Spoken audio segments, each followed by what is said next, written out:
What's going on, YouTube? This is What Would Josh Do, and this is a super exciting video.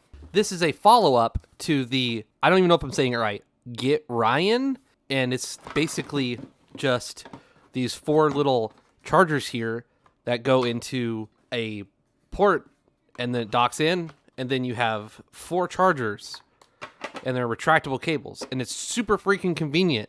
This is going to be a follow-up to that, so I'm not even sure what all is in here, but they sent me a bunch of different things.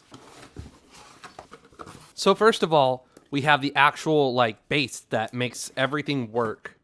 It's called the IntelliCharge Hub, and basically it fits 4 of those little outlets, and then it can turn into 4 retractable cables, and you can put a Type-C port and have 2 cables per brick for 8 things charging at once. And then you also have outlets on the rear to attach even more things. This is like the ultimate charging hub.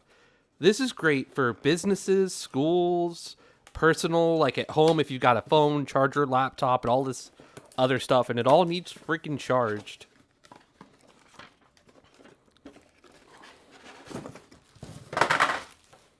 All right, and cool. It's the black one. I prefer the black.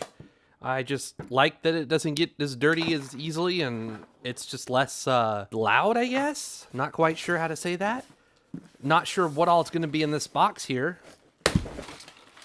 All right, so this is actually Energizer. They sent me a whole bunch of freaking cool things here. Oh my gosh.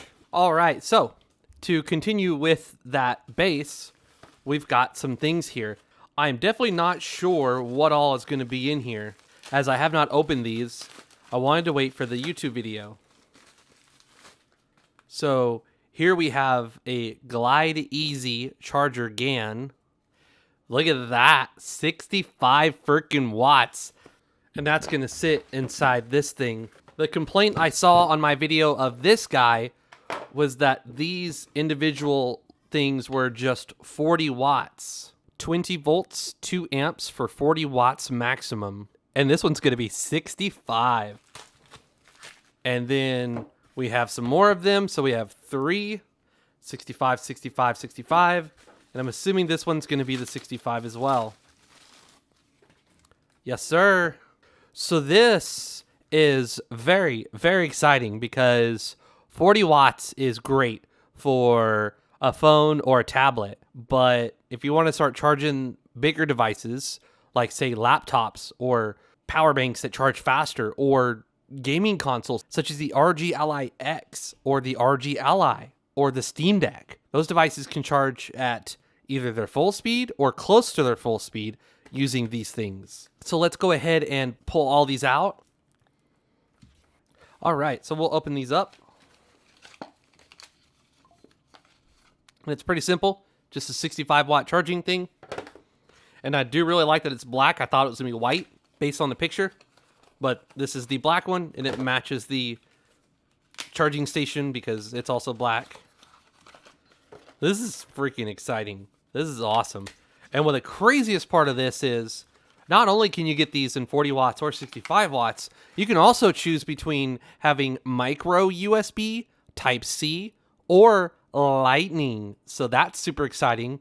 And let's take a look at the information on the unit. All right, so you can see the model number there, and this one has a lot more voltages and amps listed. So 20 volts at 3.25 amps, 15 volts at 3 amps, 12 volts at 3 amps, 9 volts at 3. Just a lot of data there. You can go ahead and read all that for yourself. And then we'll just take a look at this side as well. So there's some more information.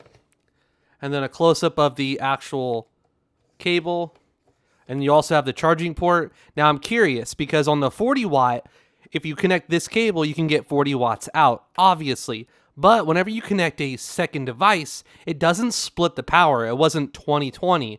It was like 10 each. I'll have to refer back to the video to see exactly what I got, but it was not great. With this one, I'm hoping to see a little bit better results since there's more power to go around. And then you just basically pop the little retractable things out and you slot it in there. Boom. Now you've got 4 60-watt 65 watt chargers. So I'm going to plug it into this meter here, And you can see the results on the screen right there. One of the nice things is, since it's 65 watts, we might be able to super fast charge our Samsung. So plugging in our S25 Ultra, oh yeah, you have to press the power button. Oh, would you look at that? Let's go ahead and do that again. So plugging in our phone, and we see super fast charging 2.0. Let's freaking go. And look at that. Our phone's charging at 21 watts. Now, our battery is at 86%, so it's almost full. It is not charging at its full speed. That would be closer to 45 watts if our battery was like, 5-10%. So that's super freaking exciting. Now the question is, does it fall flat on its face when you connect up a second cable? Say you want to use 4 things, but you've got even more to plug in, like 8 total. Let's see if it falls flat on its face. We'll take another cable and we'll connect it to the Type-C port that's here on the same exact one that's currently powering our phone. And now, okay, so as I was hoping, that's not bad at all. So we're getting 12 on one and up to 20 on the other. Not perfect. I would like to see 30-30, like an even split, but I'll take it. And even when we have a second device connected to the same exact single port here, we do get PPS. So that's exciting as well. PPS is basically Samsung's fast charge protocol. Let's connect up our Samsung here, and we'll see what the charging speed is. Now let's connect our iPhone here, and look at that. Freaking look at that. 39 watts. Now, obviously, the 40 watt could also do that, but the 65 watt isn't having to work as hard to achieve the same numbers. And then we connect up the Samsung. Okay. So we're still getting 40 freaking watts to this iPhone 17 Pro Max, and we're using the same exact one. So look at this. There's the Type-C output, and there's the built-in cable. So same exact charging brick. But the iPhone's charging it damn near 40 watts, and the Samsung's able to do up to 18. We would probably see closer to 18 or higher, but again, our battery is at 90% now, so it's almost full. What we'll do is we'll connect a power bank that needs a little bit of a charge. And as you can see, the phone is getting damn near 40 watts, and this is getting 20 watts. So we are pushing this one single guy as hard as we can. So far, that's really good results. I'm liking what I'm seeing. Now, if we disconnect the iPhone, now this is only a 60 watt cable, so keep that in mind. But yeah, so we're getting the full 60 watts out of this cable. Now, if we connect up the why do I keep doing that? If we connect up the iPhone, once again, the built-in cable is taking priority here. So it's getting the most power. Let's basically reverse the roles here. All right, so almost 40 watts. Plug in the charger. Oh, interesting. Yeah, so the built-in cable gets priority. It gets the most output. So we're getting 44 to this power bank and 20 to our phone for 65 total. That's fantastic. All right, so what we're going to do is basically just start connecting things and seeing what all happens. So 70 watts going to this guy, which reflects 64 on the screen there. And then we'll connect up our iPhone, and then we'll connect up a power station that needs charged. And look, just the two devices, the iPhone and the power bank, 114. So we'll connect up the power bank. So phone's charging at full speed, obviously, because each one's getting its own separate 65 watts. That's what's so great about this. It's not sharing anything. The only time it's sharing anything is if you connect up a cable to that available port on any of these. And I would recommend, if you're going to be sharing a port, pick one that doesn't need the most output. For example, I know this phone can only charge at 40 watts. So I would take the built-in cable, plug it into my phone, and then say this phone needs to charge. I can plug that in and it gets 20 watts while that gets up to 45. But this power station can easily charge at 140 watts. One thing I have not tested with this power station is if you can connect 2 things at once. Okay, it absolutely can. So now the power bank is charging at 124 watts because it has 2 65-watt outputs from the available ports here. So now we're using all 4 of these, and we're charging these 3 things. We could charge a 4th thing, but this can use 2, so we took 2 of those. And if you look at that, we're drawing 237 from the wall. And since we know that the one that's connected to our phone is only putting out 38, 39 watts to the phone, I'm going to go ahead and connect the Samsung and get this number to go a little bit higher. So now it says fast charging, which is up to 15 watts. And look at that, 251 watts right now. Let's let all of this stuff charge for just a moment. This is absolutely beautiful. So if you brought this thing to work and you have a bunch of devices that need charged, you can have 8 things charging per brick here. And then what you haven't seen is on the back, you've got 1, 2, 3, 4 available outlets. And you can connect more chargers to each one of these.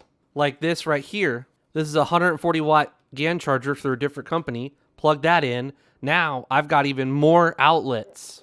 All right, so I've been charging this thing for, I don't know, probably 3 hours now. It is currently 10:11 p.m. at night, and it's charging this Gitryin up with a large battery, and it's been going, like I said, probably for 3 hours now. And yeah, it is quite warm. So 147 degrees Fahrenheit. This one was charging up something else and it finished charging. This is still actively charging. All right. And an interesting note is it was charging the Gitryin at 45 watts. I just connected this third one that is 90 degrees Fahrenheit, and it's now charging at 65 watts on the Gitryin, which, as you can see, the Gitryin is just not, no heat, because it can charge at 140 watts, but this thing can only do 65, and this doesn't have dual input like the other one does. So yeah, that is a little bit warm, and in this short little test on this video, it did change it from 65 to 45, and then I'm assuming it's because of the heat. This one just recently finished, and now it's charging up this Duracell power station, and it's putting 65 watts into it, and it is at 118 degrees, 120. This one here isn't doing anything, and at the moment this one's charging the Gitryin at 65 watts. So I'm gonna unplug it and plug in this other one that is the hottest one, and yeah, 43 watts on the Gitryin. So it will limit the output when the heat gets to a certain degree, but it finished charging my other power station that had the dual input at 120 watts. It charged that thing. Plus that thing has a smaller battery than the Gitryin. It's so cool to see the world from a thermal image. Alrighty, so we could essentially wrap this video up because this thing is super freaking handy. The fact that I can charge up my ROG Ally X at 65 watts, my Steam Deck at 45 watts, my MacBook Pro at 65 watts, and then a power bank at 65 watts. That is awesome. Yes, after hours and hours of 65 watts, eventually it will get, close to 150 degrees Fahrenheit, and it will slow down the charging. But that's literally charging a power station with a 260 watt hour battery inside it. Since it was charging this at 120 watts, and this has a 192 watt hour battery, it went ahead and finished this battery. This is fully charged now. I'll have a link to this in the description below if you want to purchase one of these for yourself. The fact that you can order these with micro USB-C cables built in, so each one of these that you pull out, it's micro USB, is super awesome. Or Lightning. Say you have a whole bunch of older iPads that need charged. You can connect 4 of them. And then if you have Type-C to Lightning, you can connect 4 more to have 8 total. 8 iPads charging together. And then, like I've said before, if you need more than that, you've got these 4 outlets back here that can be expanded almost infinitely. The whole unit itself can produce 1,800 watts of power. So 15 amps, 1,875 watts. I'll have a link to this thing in the description below. If you enjoyed the video, please give it a thumbs up. I'd greatly appreciate it. If you're new to the channel, please consider subscribing. I'm most active on my YouTube community page. Just go to my channel and you'll see posts and you'll learn what's happening, what videos are coming next, and etc. This is what would Josh do in a mount.